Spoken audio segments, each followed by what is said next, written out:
Hari ini kita akan kembali belajar muatan pembelajaran IPA. Sudah siap belajar? Yuk silakan kalian menyimak tayangan berikut ini. Semangat belajar anak-anak!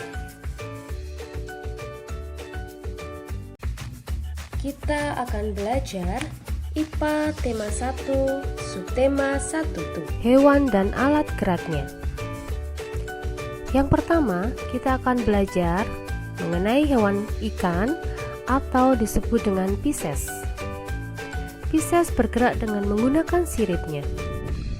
Coba kalian simak pada gambar di samping. Nah, itu sirip ikan digunakan untuk bergerak. Untuk memudahkan geraknya, tubuh ikan diselimuti oleh sisik yang berlendir.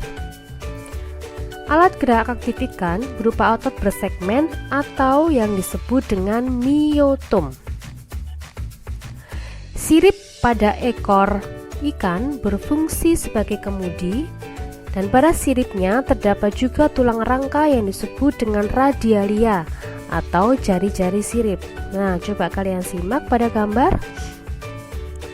Pada sirip ekornya terdapat jari-jari sirip, yaitu tulang rangka atau dengan disebut juga radialia. Hewan selanjutnya adalah amfibi. Contoh amfibi adalah katak. Katak saat masih menjadi berudu, alat geraknya adalah ekor. Nah, saat katak itu bertelur, telur itu akan menetas menjadi berudu atau kecebong. Pada saat menjadi berudu atau kecebong, katak akan bergerak dengan menggunakan ekornya. Pada saat katak dewasa, katak bergerak dengan menggunakan kakinya atau tungkainya.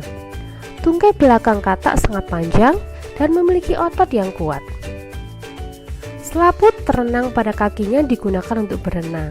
Jadi, katak selain memiliki tungkai yang belakang yang panjang, dia juga memiliki selaput renang yang digunakan untuk berenang. Hewan selanjutnya adalah reptilia. Contoh hewan reptilia adalah ular, buaya, cicak, komodo, dan lain-lain. Reptilia bergerak dengan cara melata. Melata adalah bergerak dengan menggunakan perutnya. Selain bergerak dengan cara melata, reptilia juga merayap dan merangkak. Reptil yang berkaki 4 memiliki badan yang menggantung di antara kaki.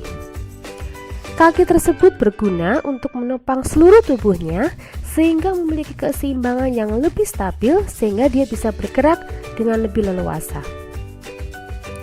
Hewan selanjutnya yang akan kita pelajari adalah burung atau yang disebut dengan aves.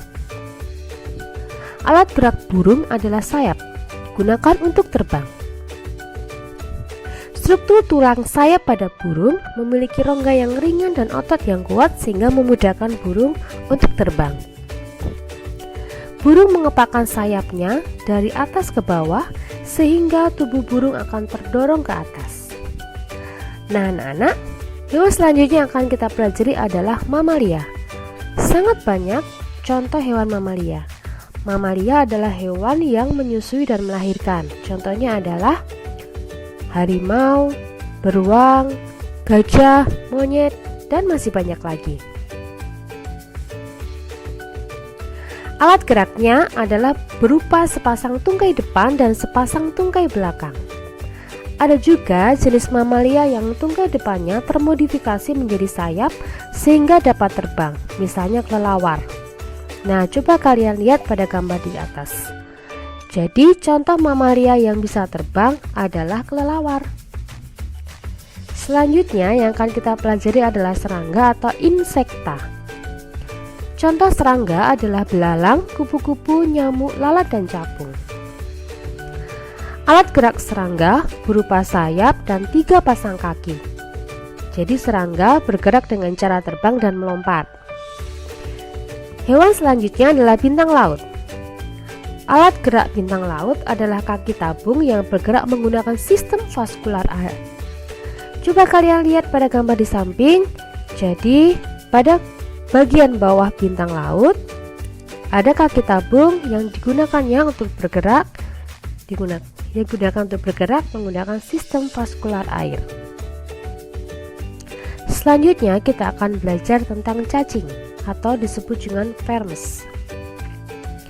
Cacing memiliki dua macam otot, yaitu otot memanjang dan otot melingkar.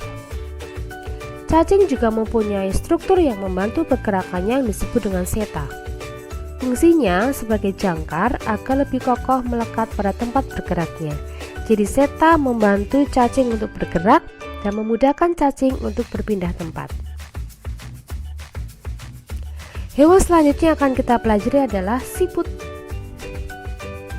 Siput bergerak menggunakan otot yang disebut dengan kaki perut. Kaki tersebut menghasilkan lendir untuk melicinkan pergerakannya. Jadi, pada kaki perut siput itu menghasilkan lendir yang digunakan untuk melicinkan pergerakannya sehingga siput mudah untuk berpindah tempat.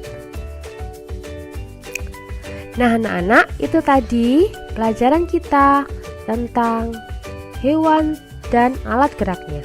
Terima kasih sudah menyaksikan video ini. Semoga video ini bisa memberikan penjelasan dan membuat kalian semakin mengerti akan materi IPA, hewan dan alat geraknya. Terima kasih anak-anak. Selamat pagi. Jangan lupa subscribe dan like video ini. Sampai jumpa.